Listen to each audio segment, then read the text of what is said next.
Greetings, friend, and welcome to the Between the Covers podcast, where we're working every day to remove the self-limiting beliefs that are preventing us from becoming the heroes of our own stories. I am Marcus Spar, and today I wanted to talk about this concept that I speak with many of my clients about. And it's even something I've been guilty of personally, and I can still fall into it at times. And that is the concept that while we are doing some kind of deep work, like becoming the heroes of our own stories, or addressing some maladaptive coping mechanism, or an addiction, or some problematic behavior in our lives, we often have this expectation that it's going to be easy, that we'll be able to get over this quick, we'll be able to change, we'll be able to resolve whatever's going on, and within a matter of a couple of weeks, everything's going to be all hunky-dory again. The problem with this thinking is it's so not true. I mean, it is egregious how often we buy into this and how untrue it actually is. Because there is no silver bullet. Now, let's not go down the rabbit hole about how impractical silver bullets actually are. What we are talking about is the one thing that if I get this figured out, if I had this tool, if I had this person in my life, if I had whatever it happens to be, that I would be able to get over this. This is the solution to my problem. As soon as I have whatever this is, whatever the silver bullet is, if I have that, then this won't be a problem anymore. I heard it said on one of the recovery podcasts that I listened to that someone shared there is no that, whatever that is. And I still prefer saying that it's the silver bullet. It is the one thing that if I had that, if I had this one tool in my pocket, I can get this figured out and this will be easy. There is no easy in this kind of work that we're doing. This ties into my podcast about the importance of time. What we need for this is we do need time. We need time, we need mindfulness, we need intentionality, we need support, we need friends. And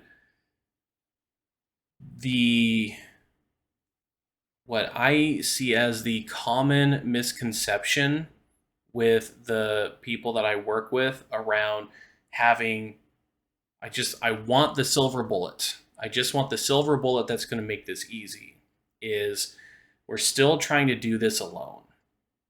We have a tendency of trying to fix these problems on our own because we don't want to actually admit what these problems are in our lives. And that's not helpful. In the recovery communities that I'm a part of, I hear all the time that we were harmed in community and we are going to be healed in community. Now, that's also not to say that community is the silver bullet either.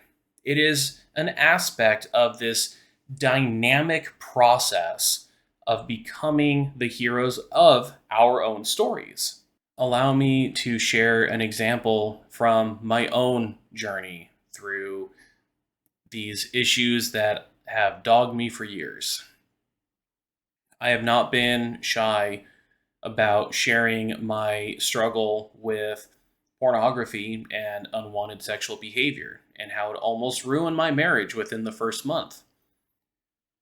When I started actually getting help for this, after some therapy, I found a group at a friend's church that gave me some tools to actually help me start processing through what was going on and get a deeper understanding of what was going on within me that was driving me to seek out these nude pictures and videos on the internet. This has been some big work in my life, and it has helped me actually to be a much stronger individual. It's helped me to be more confident in myself and to overcome, to a degree, some of the old patterns and mindsets and beliefs that were just keeping me stuck and kept me going back to this thing that was harming me, and it was harming the people around me as well. It wasn't a good thing. And I am working toward my 9th year of freedom from using pornography and this unwanted sexual behavior in my life. 9 years. That's not a silver bullet. And here's also something that could be discouraging to some people. This is something I'm going to deal with for the rest of my life.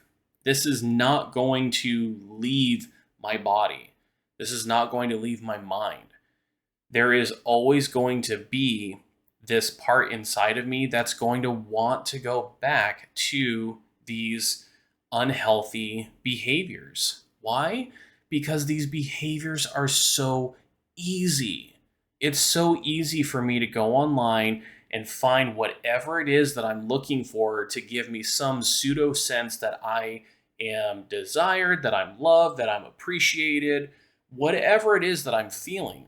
I can go online and find whatever in order to make myself momentarily feel the opposite of what I am feeling. It's easy. I can easily go to the pantry or even just go to the grocery store or drive through some place like McDonald's in order to get some food in order to make myself feel better. I can absolutely check out while playing video games because it's easy. It's easier than addressing what is really stirring up inside of me. I've still been doing some work processing this belief that I'm undeserving. And I found myself falling into the same pattern that I've seen many of my clients go through, where it's like, I am glad that through this therapy group, this belief, this core belief inside of me was revealed. I didn't even know it was there. And yet it's been, 2 weeks since that happened? And I already want it to be over. The feelings, the emotions are complex. They're complicated. This goes way back into my story. And I just want it to be done. And that's not going to happen. Again, this is going to take time. I have to become comfortable with these uncomfortable feelings, or else I will continue to turn to something in order to distract myself from them. And that's not healthy. That's these maladaptive coping behaviors that I have in my life that I've had to do a lot of work to overcome. One of the things that I think is causing us a big disservice in this area is the modernization of our society. We live, at least where I am here in the US, we live in a very connected, very instant society where all you have to do is boil some water, and within 2 minutes, or just microwave for 2 minutes, and you've got a cup of noodles, or you have some kind of frozen meal that you can just sit down and eat. We have movies that are available to stream as soon as they hit movie theaters. You don't even have to go to the movie theater anymore in order to enjoy a movie. You can just stay at home and stream it. We have so much entertainment at our fingertips so many things that can just distract us. We don't even need to wait for mail to be delivered because most everything is coming through email anymore. It's instantaneous. Another example is pharmaceuticals. We're trying to find the pill that is going to help make us feel better when a lot of times it's not a pill. We just need to change some aspects of our lives, but we're always looking for the easy way out. We're looking for the quick solution. I want to be able to do this and have it be done as quickly as possible so I can move on with the rest of my day. This is a disservice to us when we are trying to do this work of becoming the heroes of our own stories. Because then we have this expectation that something within our lives that has had its roots within us for years or even decades, and we expect to be done in a couple of weeks. I'm sorry, that's not how this works. You can't take something that has been a part of your life for so long and just have it be gone in a significantly shorter amount of time. There is a great example of this that has been showing up in my social media feeds. There is this dietary supplement that is available to be purchased right now. My friend is selling it, that will turn glucose into fibers based off of enzymes in plants that do that exact same thing. They take glucose and it turns it into cellular fibers for these plants to grow. And especially right before Halloween, I was seeing a lot of messaging where it's essentially you can enjoy as much sugar as you want if you have this. And the thing that was really rubbing me the wrong way about that is, besides the fact that we don't even know if there's any long-term effects of using this and your body having these responses to the sugar and then suddenly there's no sugar for it to break down. That's beside the point. That's for more experienced people to look into than me. The thing that is the most concerning about a product like this, and there's a lot of products out there that do this, it's not addressing the underlying issues. Why are we turning to the sugars, to the candies, to the sweets? Why are we turning to those in order to make ourselves feel better? That's a lot of work that I was doing with this intuitive eating group. And we discovered a very deep-seated belief that was coming up within me around that. Well, that deep-seated belief and the messaging that comes with that, that needs to be processed. If I were to just get this supplement and start taking it so that this glucose turns into fiber and then just exits my body, be like, great, all right, well, I'm still having a ton of sugar in order to make myself feel better. I'm not addressing really what's going on. This isn't a silver bullet. This dietary supplement is not a silver bullet because we still need to address what's going on inside of us. We need to find what is stirring within us that is driving these messages home, these self-limiting beliefs that are keeping us stuck where we're at. And that is the work that we need to put in. That is where we need to invest our time and our energies in order to truly become the heroes of our own stories. Hero work is not easy. And I don't know of a single hero in literature, in media, even just in our world, who became a hero overnight, who even became a hero in a couple of weeks. These individuals are people who have done a lot of work to get where they are. And I don't want to lose sight of that. I don't want to lose sight of the fact that for me to be stronger is going to require me to put in the effort to get stronger. A very basic example, and maybe I even shared this on an earlier podcast. I apologize if I'm already repeating myself. I have just to my right over here a recurve bow that my wife and her family got me for my birthday. It was part of this gift that involved my wife and I assembling an archery backdrop so I could have a target that I could shoot at in my backyard. I have never fired this bow once. The reason why? I'm not strong enough to string it.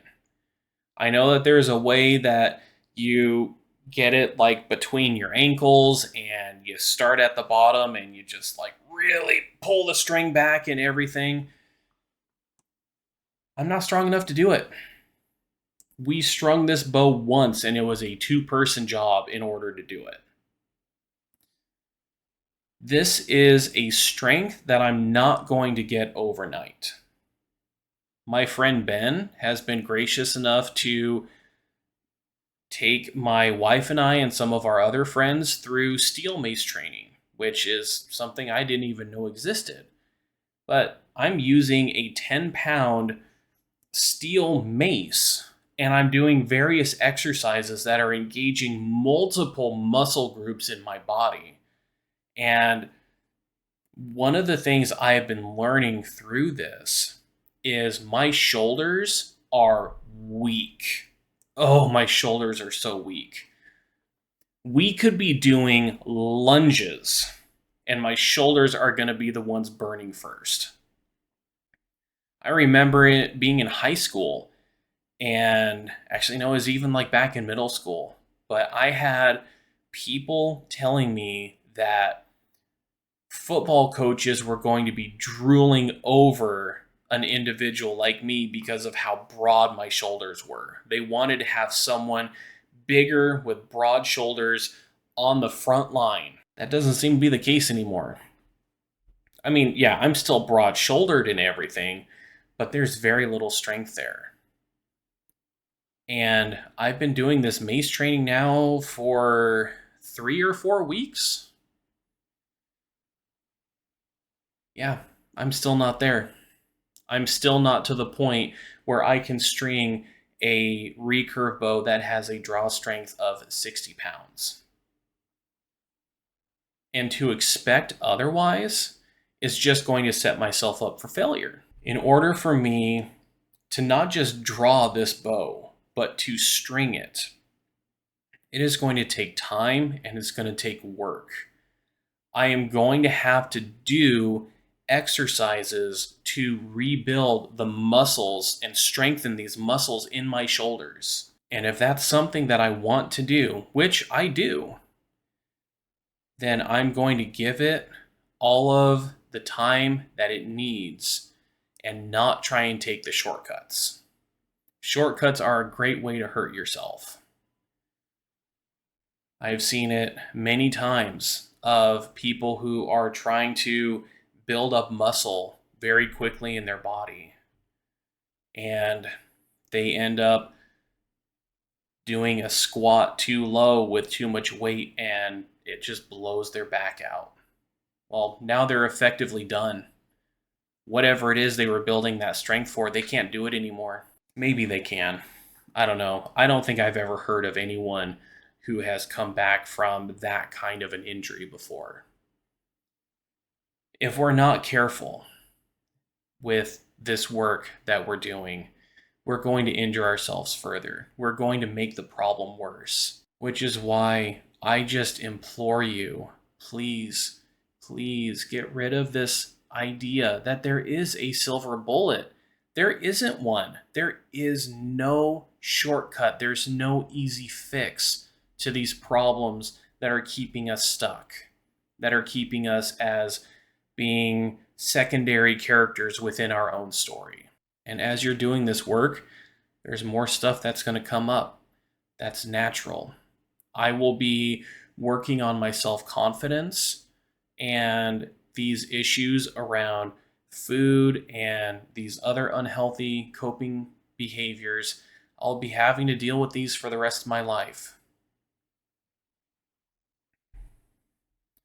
One of the ways that I like to describe this is through a neuroplastic model, and that is our brains have an incredible capacity to change, to where you have individuals that suffer a stroke or a some kind of external brain injury, and their brains are able to rewire in order to compensate for these injuries, so they can get movement back, so they can get speech back.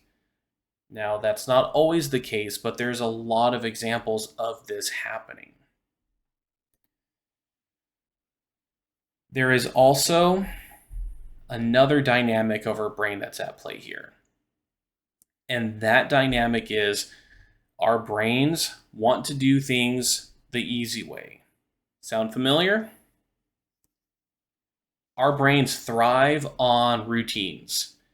And the reason why is because this sucker here in my skull between my ears is a power hog. I have even heard that our brains use up 80% of the energy that our bodies consume over the course of a day. That's a lot of energy for one organ in our body. And to help combat this, our brain comes up with routines. It comes up with very strong neural pathways that allow us to do things automatically. So it doesn't require any conscious thought. It's just operating in the background, easy peasy lemon squeezy. Here we are. We have these self-limiting beliefs that are very prominent and have been prevalent in our lives for a long time. And we're trying to change these. These old thought patterns are a 4+ lane highway. That's the analogy I like to use. It's at least a 4-lane highway. Maybe it's more. It's so easy to travel on these lanes. It's so easy to get from one point to the other. It's why we have a lot of highways, because they're so easy to travel. They tend to cut through the land. They don't just move with it.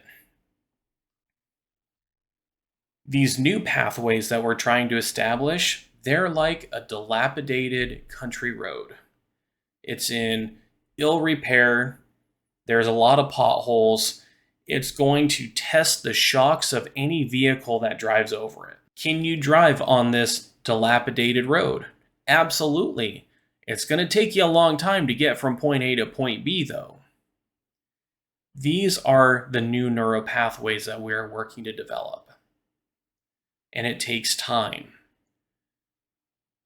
The more often you take the new pathways, the stronger they become. In brain science, those are the ones that are getting more oxygen. They're the ones that are getting more blood sent to them. So they're going to strengthen. The 4-lane highways, the old pathways, if we stop going down those, well, those synaptic connections are going to start getting smaller. From what I understand, they don't ever go away, though.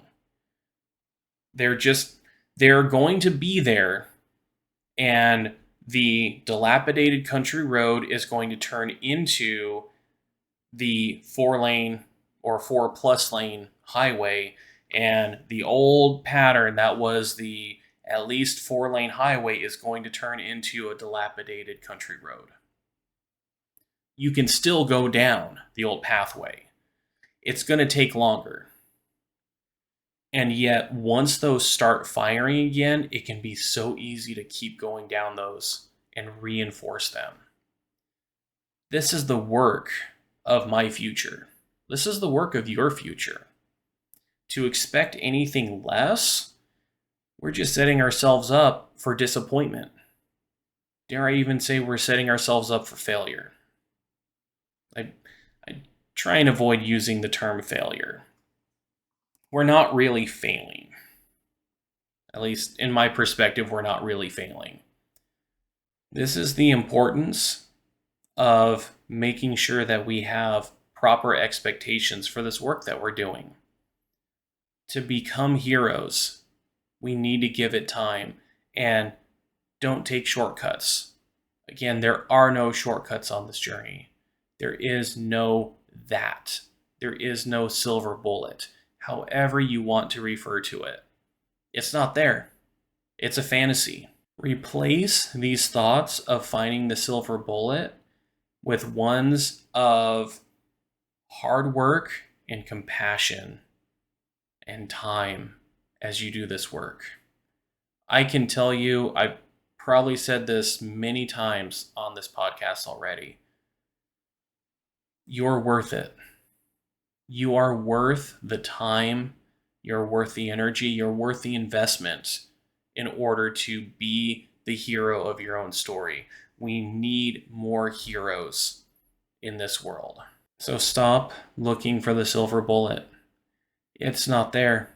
It is non-existent. Instead, take the time. Be compassionate with yourself. And take care of yourself on this journey. It's a hard one. It really is. And it is so worth it at the same time. Until next time, live strong for today. Thanks so much for watching or listening to this podcast. If you like what you're hearing, then give this video a like and subscribe so you don't miss out on any future uploads.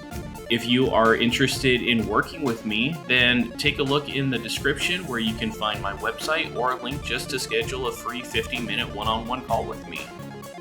Looking forward to talking with you soon.